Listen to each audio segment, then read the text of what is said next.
About a week ago, I made a game in 7 days for the Brackeys game jam, and this is the making of that game.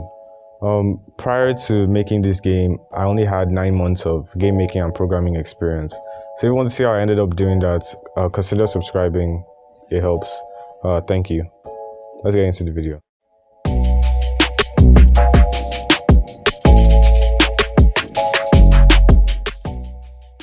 It was 11 a.m. here in Africa when the theme was announced. It was rewind, and the only thing that came to my head was to rewind time. So I ran with it. Then I had this idea. You play as a shadow of a person in a house, and then you can rewind the time in the rooms that you're in to set off bombs and triggers that you've placed around the house. Then I threw in ghosts to make the player move around a little bit, and that was basically it. Then I booted up the Godot Engine, and then I had to come up with a name. Time Shadow.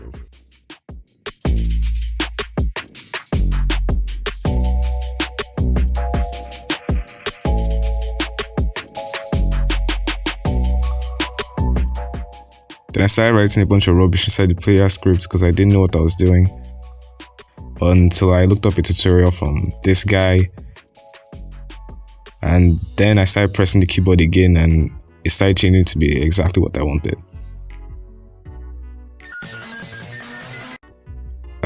Then I pressed the keyboard again and then it changed to exactly what I wanted. Yes. Then it was time to make the player move up the stairs. So at first I started using a raycast, but it didn't work. I don't know why. Then I used an area 2D and it should be working. Yep, worked perfectly on my first try. What a genius. And now, time to add some gravity. So after pressing my keyboard once again, I added gravity. That only works when I move. And now we appear to be a blue stick of butter.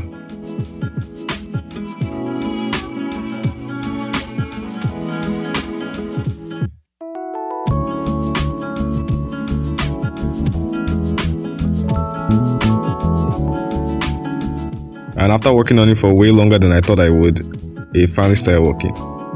Then I worked on coming down the steps. And that was the end of day 1. I feel like I could have done a whole lot more, but that's what I could do.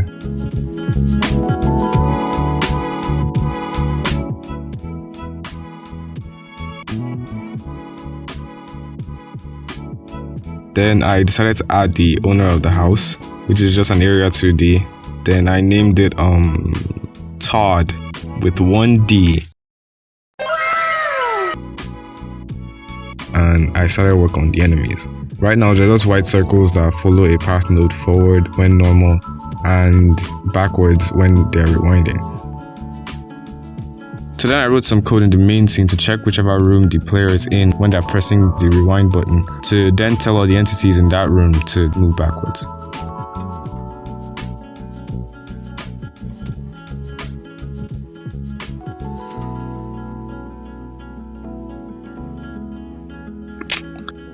And that's how you know it's my code.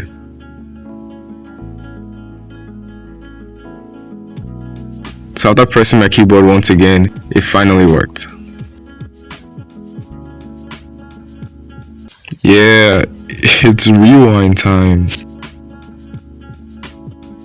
Then I started work on the camera. Then I gave the player the ability to look up and down without moving, And I also changed the way the enemies move around. That way I don't have to animate them walking up the stairs. And yeah. Then I worked on some window placeholders. Then I added some code to the placeholder windows. That way they'll turn white to represent that the ghost is there and green to represent that the player has scared off the ghost. So my idea for the ghost is that they're basically entities that stay close to the window and then break in if they've been there long enough, and then they hover over Todd and kill him instantly. So that's an instant game over. So that's definitely something you want to keep away from the house.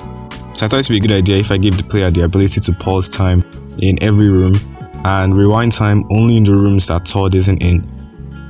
Yeah, remember that raycast that wasn't working before? Well, it's back and it's working, and I used it to make sure that the player will be able to know exactly where it's supposed to place the boom booms. And that was the end of day 3.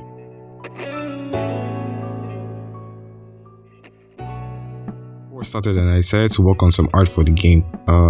Art isn't really my strong point, but thanks to game jams, I can bottle up that OCD and just go with anything I made in a whim.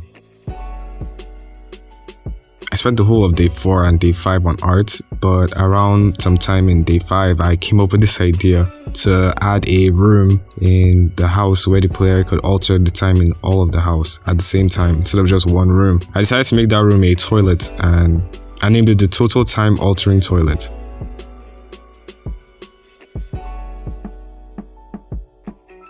When I was done with all the art for the furniture, I noticed how ugly Todd looks. Like, bro, never have a kid. Then I decided to work on some player art and animation.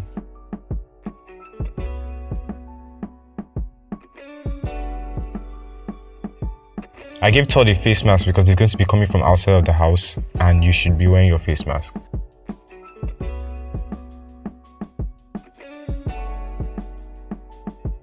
Then I started work on the shadow, the enemies, and the different ways Todd could be asleep. I then added sprites for bombs and triggers. I then animated and properly added ghosts. FBI, open up! NANI?! お前はもう死んでいる。 Then I connected some boxes together in an animation state machine, and now the player could move with animation. And that's how I ended day 6.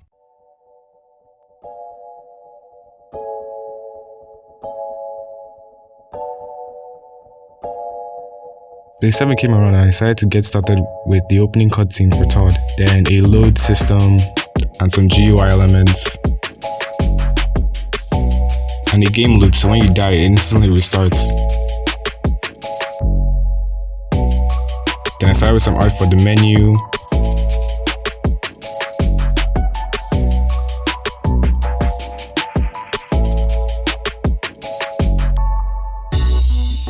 then at exactly 9 PM, the unexpected happened. OBS stopped working. So yeah, I wasn't screen recording the last couple of hours, but I remembered that I slept around 4 AM and I woke up at around 6 AM the next morning. I added sounds and fonts and I didn't have enough time for a tutorial, so I had to use a text block to explain to the player what he's supposed to do. And with 5 minutes left to spare, I concluded my second game jam. My first game jam was the GMTK game jam. Hit subscribe if you want to see how I almost made this in 48 hours. And yeah, if this video can get up to 10 likes, I will make a developer log of me fixing all the bugs and stealing ideas from this comment section. It's been Nesi, and thank you for watching.